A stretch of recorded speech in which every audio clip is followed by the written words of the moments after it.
భద్రాద్రి రామయ్య సన్నిధిలో శ్రీదేవి శరన్నవరాత్రి మహోత్సవాలు ఘనంగా జరుగుతున్నాయి.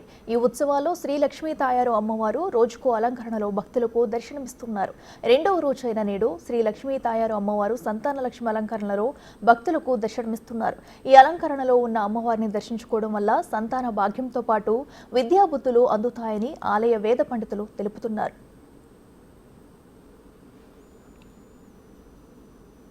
భద్రాచల క్షేత్రంలో శరన్నవరాత్రి మహోత్సవాలను పురస్కరించుకుని ఈనాడు మనకి అమ్మవారు సంతానలక్ష్మి స్వరూపంలో దర్శనాన్ని కృపచేస్తూ ఉన్నారు. మనకి శాస్త్రం చెప్పినట్టుగా నమాతు పరదైవతం అని చెప్పినట్టుగా తల్లితో సమానమైనటువంటి దేవత లేదుట.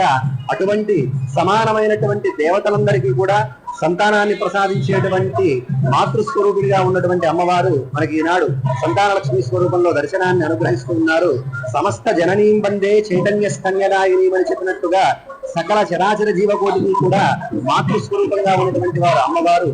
అంతేకాకుండా ఈ జీవకోటిని చైతన్యాన్ని ప్రసాదించేటువంటి స్వరూపంలో మనకి నేడు దర్శనాన్ని కృపచేస్తూ ఉన్నారు.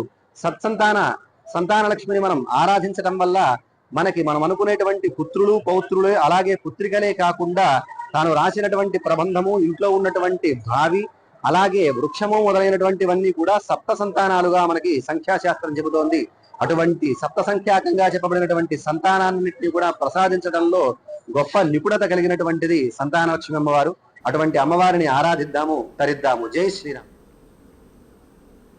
ఉత్సవాల సందర్భంగా ప్రతిరోజు ఉదయం శ్రీ లక్ష్మీ తాయారు అమ్మవారికి పంచామృతాలతో విశేష అభిషేకం నిర్వహిస్తున్నారు. మధ్యాహ్నం మహిళల చేత సామూహిక కుంకుమార్చనలు, సాయంత్రం సీతారాములకు తిరువీధి సేవ ఉత్సవాన్ని జరుపుతున్నారు. అమ్మవారిని దర్శించుకోవడానికి భక్తులు భారీగా భద్రాచలం తరలివస్తున్నారు.